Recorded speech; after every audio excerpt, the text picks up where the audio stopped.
Well, welcome back everybody to Motorsport Manager, the single-seater playthrough then. And we've got work to do. The result last time out was a little bit of a surprise, 5th and 6th. At least we keep the points ticking over.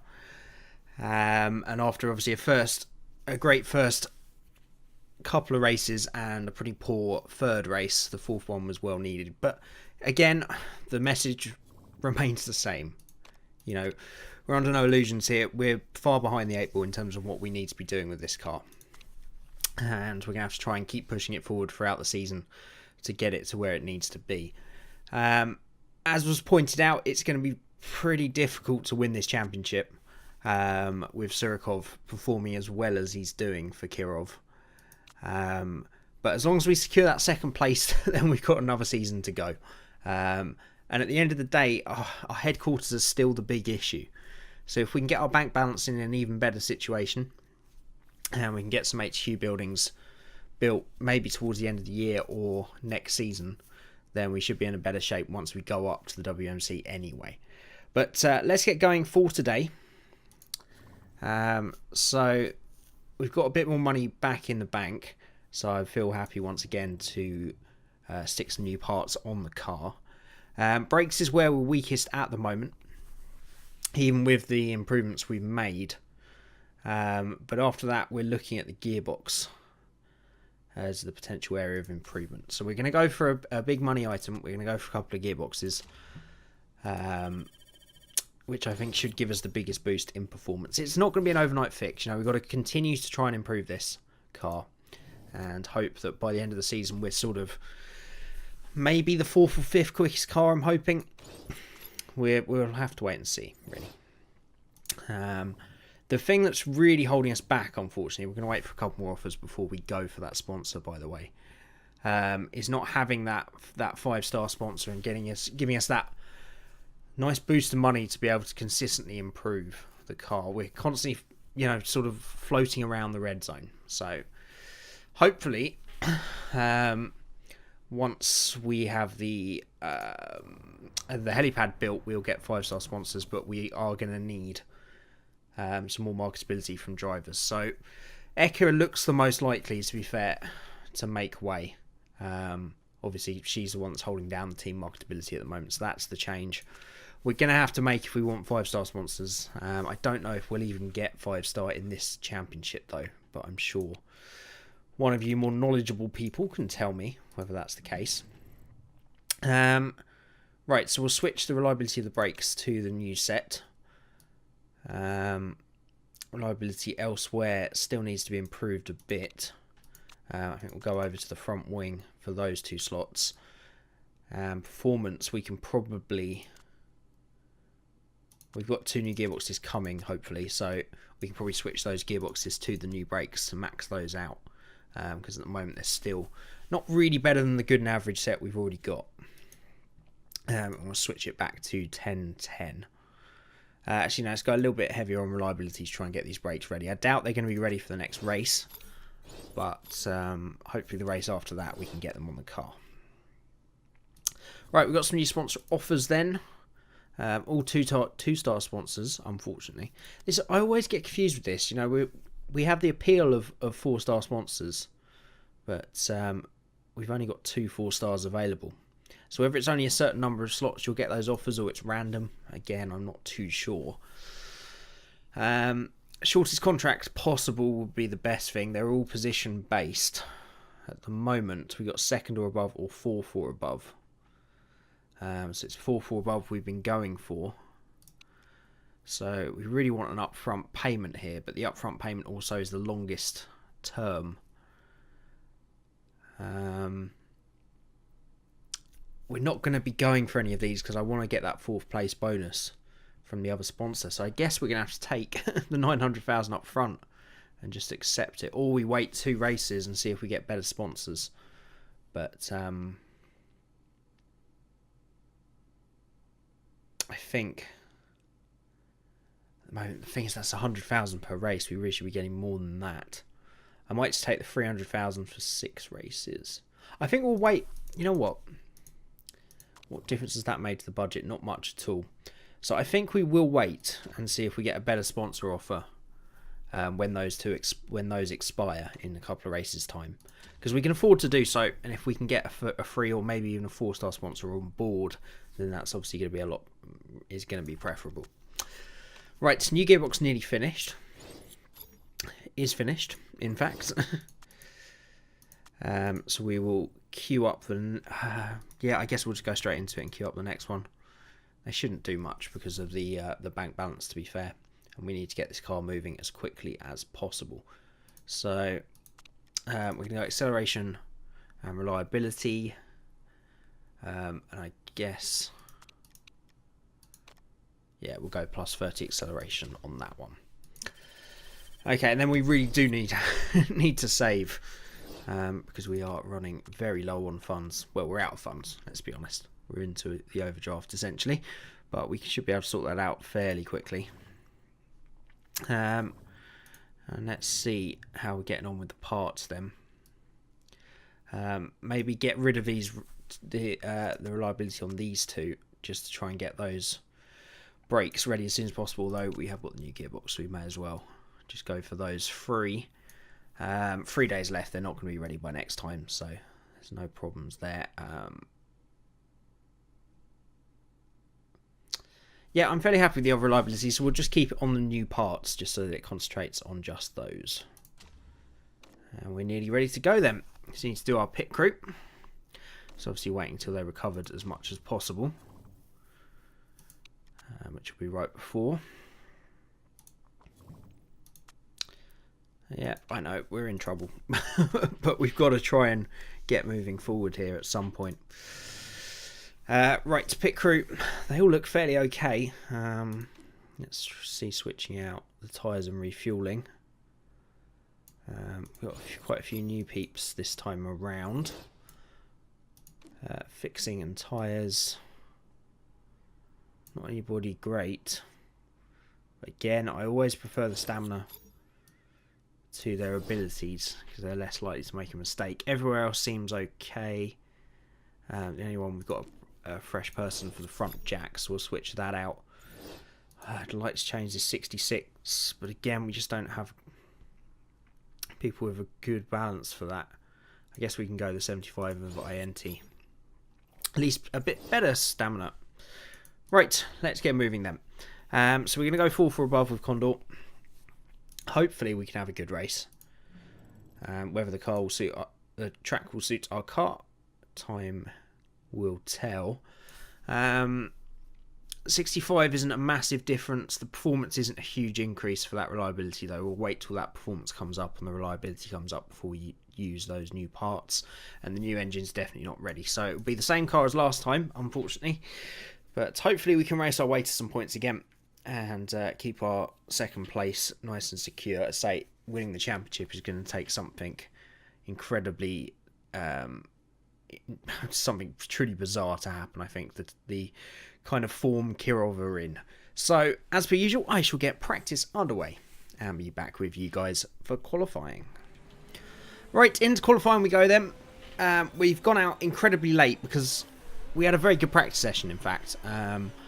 We got a lot more track time than we normally do, and because we hit the setups pretty early, we got 98% for Eka, only 92 for Munro, but I'm hoping that improves going into qualifying because we made a couple of little changes. But I want to save a set of Ultra Softs because we only get 3 sets of each tyre, and I did some running on the Ultra Softs and qualifying trim. We actually got up to level 2 with that, so we've only got 2 sets available. And I prefer to save 1 set for the race. So it's a little bit risky because obviously if one of our drivers mucks up their laps or doesn't really hit their potential, then that's the only run we've got. But at the end of the day, I'd rather have that set of Ultra Softs for qualifying. And we've got those bonuses to qualifying that we don't normally have. So I'm hoping we can do well here. Here comes Eka though. It's only good enough for 10th. And Munro crosses the line, only good enough for 17th then. Again, it's about what is expected. Eka, as she has done the entire time at this team, is getting above and beyond what the car really deserves. And she's probably going to be our best hope for the race. And there is a small part of me that's thinking we go for 2 completely new drivers next season, because Monroe is struggling. He has got some of the results in the race, but his qualifying pace is what really worries me. And unlike something like the endurance, qualifying really does matter here. It can get your race off to a great start. So that's a discussion for another time, though. Let's be honest. So we're going to go super soft and race trim for both cars. I'm hoping super softs will be the race tyre generally, but say we've got that one set of ultra softs available. So 31 laps. It's possible on a one stop with our tyre wear on the super softs, or we can obviously do a 2 stop. So what I think we're going to do is I think we're going to start Eka on the super softs and see if she can manage. Again, I keep forgetting the fuel in this season is a nightmare, so it's going to be a 2 stop. Let's reverse that. Okay, let's put both cars on the ultra softs then for the first stint. Expecting 10 to 12. Our tyre wear is normally pretty good, so let's go for the full 12. We'll do the same with Monroe and see if we can make up some early places with these guys, and then get onto the super softs. Probably 2 stints on those. Okay, let's hope some early places. Again, we're going to be extremely lucky if we get points. We're going to need a couple of breaks on the strategy, but I'm confident because of how good our car is on its tyres this year. I'm hoping that we can have a good race here. So it's an okay start. Eka keeps her 10th place. Monroe has made up a couple of places to, well, only one place now, is now back in 17th. Eka makes up a bunch of places here. We're immediately going to have to turn this down. We'll go for neutral and high for the first couple of laps, and we'll see how the tyre temps hold up. 25 degrees. Ultra softs, I would expect them to overheat slightly in these conditions, but we'll wait and find out. But Eka needs to get past Stewart's into 8th so that she's, you know, getting away with those ultra soft runners. Monroe, there's a lot of cars starting on the ultras, to be fair, a lot more than I thought there would be. So starting on the ultra soft tyres isn't going to be such a big advantage to Monroe starting back there. But if he can find his way past the 2 cars in front of him and Johnston Steer and McLeod, then he'll be in good shape. He needs to get onto the tail end of that top 10 if he can early on, but his pace isn't looking great early on. Eka's looking okay. So this isn't going to be a tyre limited race, so I don't know how beneficial our tyre wear is going to be here. They are overheating a little bit, but because we've got such leeway in terms of tyre life, I think we can probably keep it on neutral and just let them overheat a little bit and hope that it gives us a bit better performance. Eka going for a double pass there. Actually, no, that was someone else doing a double pass. That was Latienne. So hold the press. Eka, in all of that, stayed in 9th. Monroe making good progress, though, up to 14th already. And if he can get past John Stottier, who's going to be a bit of a roadblock on those soft tyres, then he can start to get away with the group. And he does make that move nicely now. As long as he can hold on to it. John Stottier trying to go back round the outside. Monroe holds it down the main straight. John Stottier having a go again, though. Monroe just not able to make the stick. He could have a look round the outside of Norris there, but instead he's going to lose the positions to John Stottier again. This is the problem. You're back in the midfield and you're scrapping constantly. Eka's in a good place. We can control her tyre life from here. She's pulling away slightly from Stewart's behind. So she's on the back of these ultra soft runners and definitely in the hunt for some points. And her tyre life is definitely looking better. I think what I might try this time out is using that tyre life to our advantage, but not staying out stupidly long. Because when we do that, we really compromise ourselves later in the race. And I don't think there's any benefit today from going any longer. I think what we might do is we might bring in Monroe pretty early. With 23 laps to go, we can easily do 2 more stops with the fuel. So let's go for a full fat stint this time, 13 laps, then we can hopefully have a shorter stint as we blast to the finish. But let's go the other way around. We're always trying to stay out as long as we can. And I think because of our tyre wear, we're able to come in a bit earlier and still make the tyres last. Now, unfortunately, the car directly in front of Munro, I think it was Larson, actually came in at the same time. So we're not going to have completely free air here, unfortunately. Eka is going to have to turn that engine down for starters, and going to have to come in this time around for super softs. And again, we'll go the maximum 13 laps. Tyres should be fine for that distance. I might have to go low fuel just for it down this long straight, just to ensure that we can make it round this lap, because that was pretty close. I wasn't keeping an eye on her there. I keep forgetting how limited we are on fuel. I'm so used to tyres being the limiting factor. It'll be interesting to see if Munro has made up any time here. Obviously, he's been in heavy traffic.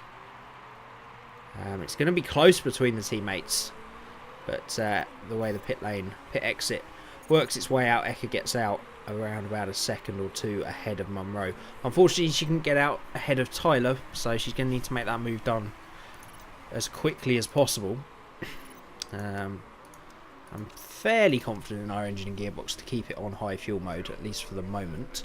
The rest of the car's pitting now then, and Eka exits after all the stops in 11th. One car still to stop. And she's just got past Kanjiro, which is something she really needs to do. But Kanjiro gets back past. And we can breathe. Yeah, this is going to be tough. The race is just not set up to allow for our tyre life to... the fact that our car's major strength is that tyre wear and tyre heating, and we're just not getting the benefits of it here. We maybe didn't stop early enough, so maybe we'll try some earlier stops for the final stop and see if we can get a proper undercut going. I think the pack is sufficiently close enough that we shouldn't come back out into traffic. But we'll see how we do in this stint. Obviously the tyres are overheating a little bit. I wonder if we just conserve them, we might get a bit better pace having them in the right temperature zone. But everybody has now stopped, including Grobonich. And the AI not making the mistake of going onto the soft tyres, all of them this time. Because, as we know, the soft tyres just don't last long enough for the fuel load. So there's absolutely no point in them really this season. There's a mistake at turn 1 though. I think that was Batista that went off. And that gets a position for both our drivers. Eka is now on the back of John Slottier and has made that move into the hairpin. She needs to make this stick to use her pace. See if she can make her way up towards the point. She's only four seconds off a point. And obviously Munro is just a second back. So points are definitely on the cards if we get a move on. We need to keep an eye on the engine and gearbox though, because we cannot keep this kind of fuel attack up for too long. We may in fact just have to turn it down now. And again, fuel is going to be the limiting factor, so let's just go neutral. I don't mind if they overheat, to be fair. Because we've only got a few laps left in the tank. Right, Munro now on the back of John Slottier. Eka seems to be closing that gap to McLeod. Obviously McLeod and Kanjiro are fighting, so that should hopefully let us catch them a little bit quicker. And if we can get the undercut right here, then we should be able to hopefully get ourselves into the points with Eka. They're definitely in sight for both cars, but we need a really good last stint here. And we need to make the pit stop work at the perfect time. Right, we probably can pit now. And I think because Munro's a bit lower on fuel, obviously we'll bring Munro in first. So we'll have 10 laps to the finish. We'll put a little bit extra, but we're going to have to look after the engine and gearbox to the finish. Eka, that gearbox worries me a little bit, but I'm going to go high and push for both cars just to get the most out of these tyres. Munro gets past John Slottier at the best possible moment as well. Eka is right up there. She's actually got past Larson and now looking for a way past Kanjiro. and actually falls back behind Larson, of course. Every time we spot a pass, we lose the position again. Right, it's a good pit stop from Munro. No problems there. And back out in 16th place, but crucially ahead of those three cars behind on a different strategy. We need to make sure these tyres last so that we can attack at the end, though. Where is Eka on the track? Yeah, she's gonna have to come in this lap. Yeah. I was wondering if we could get away with Ultra Softs. We got 12 laps out of the Ultra Softs first time. If we look after them, we could probably get away with them. But we've got that performance increase from the practice, so I don't think there's any point. We may as well have the softs and mean that we can attack on them. And again, we can't really put too much fuel in front wing as a worry. 4 seconds is a long time to wait. There's only 9 laps to go. I think we'll risk that front wing, to be honest. The only chance of us getting points here is being aggressive. And of course, if we don't get points, then it doesn't really matter where we finish between 7th and 20th. Because there's no points on offer. Right, Eka is in them. And once again, we will see how influential that undercut has been from Munro. Munro got a lot closer last time. But I think he's been in traffic, and Eka exits a long way ahead of her teammate then. That's 8 seconds between the pair of them. And she's back out in 9th place then. We have got some cars around us that have saved some Ultra Softs though, so that's a bit of a worry.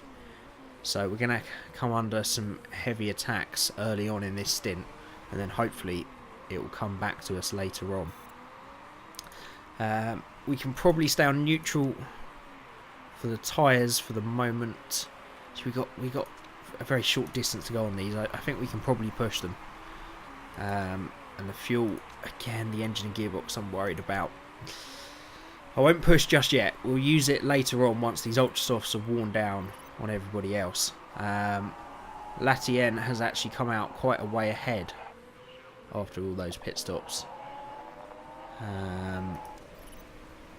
Front wing reaching critical for Eka now. We've just got to hold on here. If we can stay ahead of McLeod, and then we can maybe attack Suets later in the stint. To be honest, with this front wing and this engine, I think we need to try and get past as early as we can. So we're just going to push. We're going to put the fuel to high and see what she can do. It's not what we wanted this season. We didn't want to be racing for a point. But if we can get it, we'll take it. Munro is struggling down there, so we may as well go on push and high as well and just see if he can get anywhere near the points. Otherwise, if the engine and gearbox let go, then there's nothing really lost. Same with Eka, really. If we blow the engine and gearbox going for that point, then so be it. But we need something. That front wing, I presume, is now gone. Yep, and the suspension. Good. That's just what we like. Nice bit of jeopardy in our race. And that could be the extra performance loss that she needs to end her charge against Suets. We'll keep it on the gap, 1.6 seconds at the moment. She has got quite a bit of extra fuel to use. There'll only be 1 lap left after this. Final lap, the lead is going on now, so let's go to overtake. We've got the fuel to use. So let's see if she can do anything about them. It's very unlikely, to be honest. That gap, 1.5, 1.6, 1.3 down the straight, 1.1. It's an incredibly short lap here, though, and it's not going to be enough. It's going to be 7th place for Eka. She's happy with it. We're not. We need to be doing better than that. But this is our car, isn't it? We gave it everything. Eka, once again, driving the wheels off the thing. And you've got to presume that's the maximum a driver of her calibre can get out of the car. Munro, once again, struggling. I don't know what really happened with him. It was sort of the time between the second and third stints around those final set of pit stops that he really lost out. I think it's because he came back out in traffic. But hey, we'll take that. I mean, it's no points. Once again, it's the cruelest position in any championship. One place out of the points, because you may as well have not been there at the end of the day. But I think it's a positive for Eka. It's positive that we got those 2 new engines coming, that we can hopefully gearboxes, that we can hopefully get on the car soon. Surikov once again raking in the points. The other Team Kirov car down in 10th. Go Kajir. That's not a name, is it? I don't mean to be anywhere near the subject of racism, but is that something that someone's made up that sounds like a Japanese name? Go Kanjiro. I mean, that just sounds like someone's cheering someone on. Anyway, our 2 drivers dropped to 4th and 5th then. Larson and Latien go up a place. And I think that means we will lose. No, we don't lose second. Esprit draw level with 23 points. Boa Esperanca are on 20. Ruiz on 17. So it's going to be a dogfight for that second place. And because there's so few points available in this championship, that it can be the one result here or there that's going to make the difference. But we're still in the fight. We've got new parts on the way. I'm hoping we can get some better sponsorship deals before the end of the season to get some money in as well. But it's going to be a fight for that second place. And we may be made to regret that. Was very ambitious. Let's not forget, last season we had an incredible last couple of races. And that lifted us from, I don't know, like 6th or 7th in the championship to 2nd right up at the end of the season. So that was the difference, and that's what we're missing this season. The car's definitely a step forward, even though it says we've gone back a place, but it's probably not taking those 2 engines into account. But we're just going to have to keep grinding along and hope that we can pick up a lucky result here or there. But that's going to be it for today. I hope you guys enjoyed it. Keep your help and advice coming. In terms of the next Motorsport Manager video, I know it's been a little bit more spread out this time after you were treated to a host of Motorsport Manager episodes very close together in recent weeks. But the Haas playthrough will be back on Friday, and then hopefully next week they'll be a bit more regular again. It's just there's been a lot of ORL stuff and a lot of streaming this week. And a lot of that's still to come, so that's why they're a little bit more spread out. So I hope you guys have enjoyed. Like the episode if you did, subscribe if you're new, and go back and watch all my other Motorsport Manager content if that's the kind of thing you dig. And as always, thank you for watching, everybody, and I'll see you again next time.